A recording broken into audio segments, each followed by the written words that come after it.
Importance of microeconomics. There are 7 important points. Price determination, number 1. Number 2, free market economic. 3, foreign trade. 4, economic building model. 5, business decision. 6, useful to government. 7, basis of welfare economics. Importance क्यों है ये?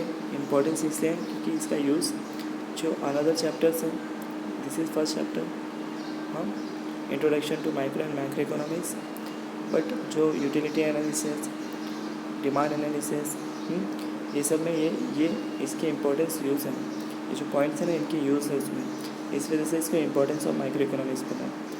तो आप जब supply analysis, elasticity of demand पढ़ेंगे तो इसके जो फैक्टर्स हैं ना, ये सारे यूज़ आप उसमें आपको मिलेंगे। तो इसकी जो मीनिंग है वो आपको समझना बहुत ज़रूरी है कि एक्चुअल में इसकी मीनिंग क्या है। हाँ, तो स्टार्ट करेंगे पढ़ना। Now first, price डिटर्मिनेशंस।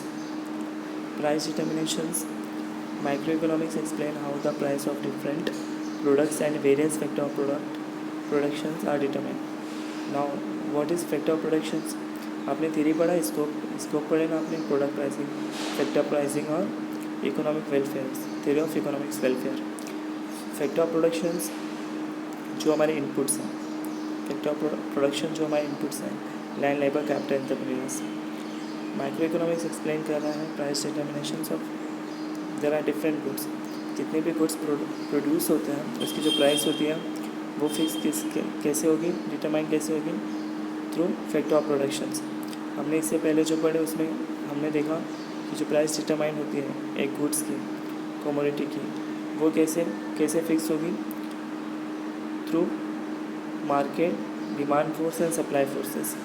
मार्केट में जो उसकी डिमांड है, जो उसकी सप्लाई है, उससे उसकी प्राइस फिक्स होगी। लेकिन यहाँ पे क्या बता रहे हैं कि जो इनपुट्स जो कमोडिटीज़ में लगे हैं, गुड्स बनाने में लगे हैं, वो भी डिटरमाइन करते हैं प्राइस को। अंडरस्टैंड? हाँ। Now next, second point, free market economic. Free market economics means ये हेल्प करता है अंडरस्टैंडिंग करने में working of free market economic.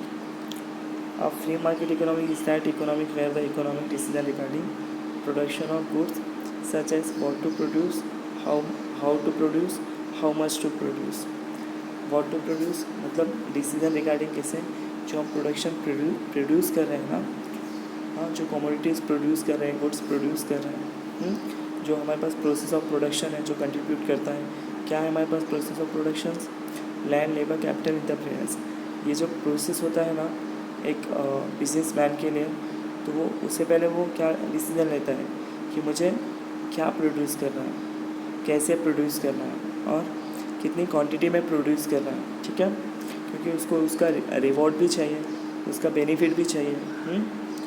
ठीक है, तो फ्री मार्केट इकोनॉमिक में जो है वो डिसीजन ले सकता है किससे रिलेटेड, क्या प्रोड्यूस करना है, कैसे प्रोड्यूस करना है और कितना प्रोड्यूस करना है। Understand? Now third point, foreign trade. Foreign trade क्या है पढ़ेंगे।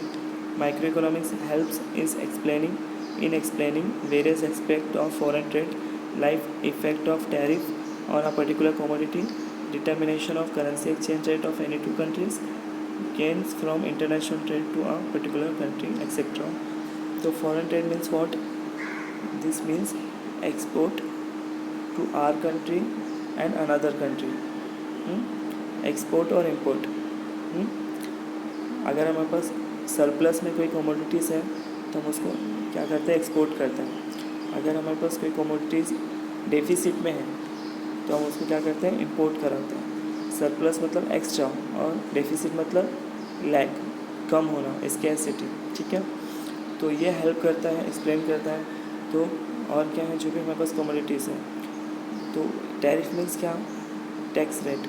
टैरिफ मतलब जो भी अनदर कंट्री है तो गवर्नमेंट क्या करती है, टैरिफ उस पर इम्पोज करती है, टैरिफ उस पर इम्पोज करती है।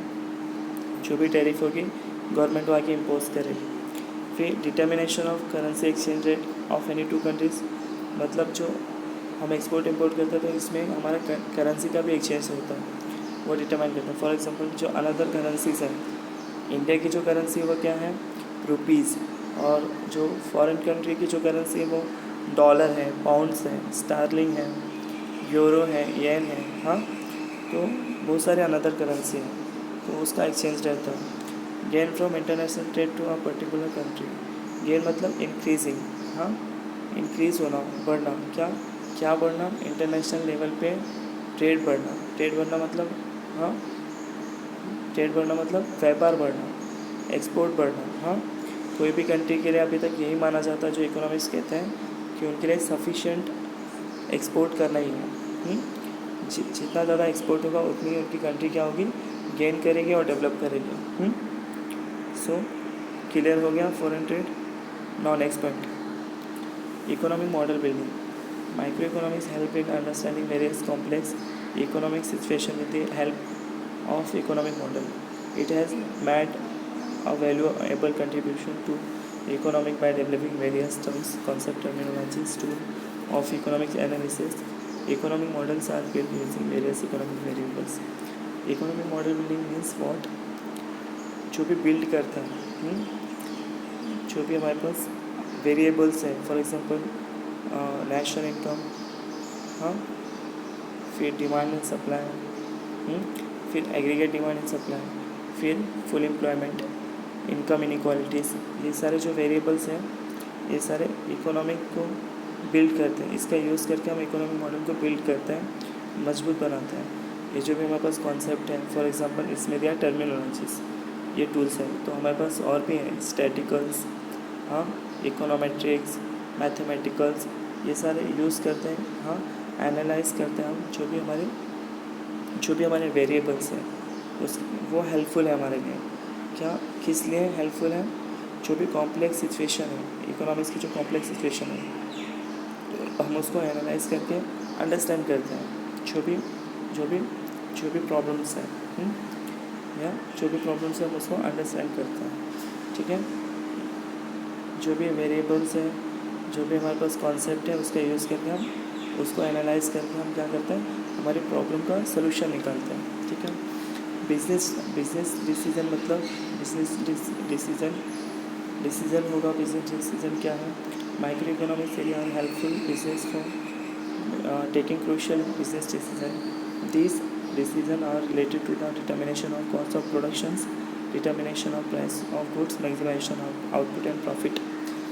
बिजनेस डिसीजन मीन्स व्हाट, कि जो मार्केट में एक बिजनेसमैन है वो अपने क्रूशियल बिजनेस डिसीजन ले सकता है। मतलब व्हाट, क्रूशियल मतलब इम्पोर्टेंस डिसीजन। और माइक्रो इकोनॉमिक्स थ्योरी जो है वो हेल्पफुल है बिजनेस डिसीजन के लिए। फॉर एग्जांपल क्या है, प्रोडक्ट प्राइसिंग, फैक्टर प्राइसिंग और इकोनॉमिक वेलफेयर, मतलब जो भी रिसोर्स अवेलेबल है उनके पास। तो ये थ्योरी क्या बताती है कि हमें कितना इनपुट देना है, हाँ, कितना उसकी प्राइस कैसे फिक्स होगी, हाँ, उसका आउटपुट कितना मिलेगा, हाँ, हमें जो कॉस्ट लगने वाली है प्रोडक्शन के ऊपर वो हमें पता चलती है, हमें क्या प्रोड्यूस करना है पता चलता है। तो ये हेल्पफुल है किससे, हाँ, कोई भी बिजनेसमैन के लिए, उसके डिसीजन के लिए। फॉर एग्जांपल यहाँ पे कुछ एग्जांपल दिया हुआ है, कॉस्ट ऑफ प्रोडक्शन, डिसीजन से रिलेटेड क्या दिया है, determination of cost of productions, फिर दिया है determination of price of goods, फिर maximization of output and profit. Obviously जब हम कॉस्ट ऑफ प्रोडक्शन, जो हमारे प्रोडक्शन पे जो कॉस्ट लगेगी, जो हमारे इनपुट पे जो हमारा इन्वेस्टमेंट होगा, उसका जो आउटपुट होगा, एक आउटपुट होगा, मतलब उसका आउटपुट बोलेंगे तो जो भी क्वांटिटीज़ में हमने गुड्स बनाए तो वो जब सेल होगा, सप्लाई होगा, तो हमको उसका प्रॉफिट मिलेगा, हाँ। तो बिजनेस डिसीजन इससे ही रिलेटेड है, ओके। तो don't forget, decision are related to the determination of cost of production, price of goods and maximization of output and profit, okay. Non expert, useful to government means it is useful to government in framing economic policies such as taxation policies, public expenditures policies, price policies. These policies help the government to attain its goal of efficient allocation of resource and promoting economic welfare of the society. For example, useful to government means what, government framing करती है जो भी policies है economics के अंदर, taxation policies, public expenditure policy, price policy. Means क्या है, जो भी पॉलिसीज़ है उसको इम्प्लीमेंट करते रहना, हाँ, उसको प्रमोट करते रहना, ठीक है। अब इसमें क्या है, वो पॉलिसीज़ हेल्प्स करते हैं किस चीज़ के लिए? जो हमारे पास एफिशिएंट एलोकेशन रिसोर्स है, जो हमारे पास अवेलेबल रिसोर्स है उसको उसमें हेल्प करते हैं। जो हमारे पास फूड चेन है, हाँ, क्या है हमारे पास फूड चेन? पहले प्रोडक्शंस, डिस्ट्रीब्यूशंस, फिर एक्सचेंज, फिर कंजम्पशंस। ये हमारे पास फूड चेन है, फूड चेन है हमारे पास। हाँ, ये क्या करते रहते हैं? हाँ, ये कंटिन्यूसली क्या करते रहता है? फ्लो करते रहता है। प्रोडक्शंस, डिस्ट्रीब्यूशंस, एक्सचेंज और कंजम्पशंस। पहले मार्केट में क्या करते हैं? हम प्रोड्यूस करके मार्केट में डिस्ट्रीब्यूट करते हैं, फिर डिस्ट्रीब्यूट करके फिर कस्टमर आके वो क्या करता है? एक्सचेंज करता है, वो गुड्स लेता है और पे करता है। देन फिर वो घर पे जाके उसको कंज्यूम करता है। कंज्यूमर क्या करता है? कस्टमर क्या करता है? कंज्यूम करता है। हाँ, तो हाँ, और ये पॉलिसीज़ किससे हेल्पफुल है? ये प्रमोट करती हैं वेलफेयर ऑफ द सोसाइटी। तो वेलफेयर ऑफ द सोसाइटी जो सोशल वेलफेयर है वो, हाँ, सोशल वेलफेयर अलग है और इकोनॉमिक वेलफेयर अलग है, ठीक है। तो जो इकोनॉमिक वेलफेयर और सोशल वेलफेयर ये सारे पॉइंट्स हैं। Now 7 points basis of welfare economics. Microeconomics explain how best result can be obtained through optimum utilization of resource and its best allocation. It also study how tax affect social welfare. Basis of welfare economics means welfare economics यहाँ पे दिया है कि ये जो policies हैं वो welfare economics को क्या करते हैं? प्रमोट करता है। अब यहाँ पे दिया है प्रमोट किस लिए करता है? कि ऑप्टिमम यूटिलाइजेशन ऑफ रिसोर्स, कि मैक्सिमाइजेशन जो हायर लेवल पे जो हमारे रिसोर्स हैं उसको विदाउट वेस्ट किए हुए हमको क्या करना है? उसको सेटिस्फेक्शन में लाना है, उसका कंजम्पशन करना है, ठीक है, जो हमारे पास अवेलेबल है। और ये जो बेसिस ऑफ वेलफेयर इकोनॉमिक्स ये स्टडीज़ करता है कि अगर टैक्स इफेक्ट्स होगा सोशल वेलफेयर पे तो क्या होगा? अगर टैक्स इफेक्ट होगा, अगर टैक्स इंक्रीज़ होगा तो जो हमें वेलफेयर मिल रहे हैं ना, जो हमें फैसिलिटी मिल रही है, हाँ, थ्रू गवर्नमेंट, तो क्या होगा? फैसिलिटी अब और बढ़ जाएगी हमारे लिए, ठीक है। अगर हमारे पास हमने क्या किया? टैक्स और कम कर दिया तो क्या हो जाएगा? फैसिलिटी और डिक्रीज़ हो जाएगी, क्योंकि जो गवर्नमेंट के पास जो कलेक्शन होता है वो टैक्स कलेक्शन होता है, जो उनके पास रेवेन्यू होता है, रेवेन्यू मीन्स उनकी गवर्नमेंट की जो इनकम होती है, इनकम ऑफ द गवर्नमेंट, वो किसके थ्रू होती है? जो हम टैक्स पे करते हैं। अगर टैक्स पे कोई इफेक्ट हुआ तो जो वेलफेयर प्रोवाइड कर रहे हैं, सोशल वेलफेयर प्रोवाइड कर रही है गवर्नमेंट, उसमें भी क्या हो जाएगी? वो क्या हो जाएगी? वो डिक्रीज़ होगी या इंक्रीज़ होगी, मतलब या हमको और पे करना पड़ेगा, हाँ, जो टैक्स है हमारे, या तो वो क्या होगा? और कम हो जाएगा। तो जितना हम पे करते हैं उतना ही हमको उसका बेनिफिट मिलेगा, उतना ही हमको वेलफेयर मिलेगा, हाँ, वेलफेयर ऑफ दी सोसाइटी। किसके थ्रू मिलेगा? गवर्नमेंट के थ्रू, हाँ। So I hope importance of micro economics clear हुआ होगा बराबर, ठीक है। So thank you so much everyone.